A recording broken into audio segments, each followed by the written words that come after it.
होता जरूर है, लेकिन हमारे अब्बू की एक नसीहत है, बेटा जाहिल नहीं रहना, वरना जिंदगी भर दूसरों की मोहताजगी तुम्हें सताएगा।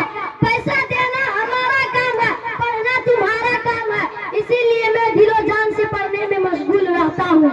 माशाअल्लाह, बहुत खूब, बेटा हो तो ऐसा, बाप हो तो इसके जैसा। अस्सलामु अलैकुम वरहमतुल्लाहि वबरकातुह।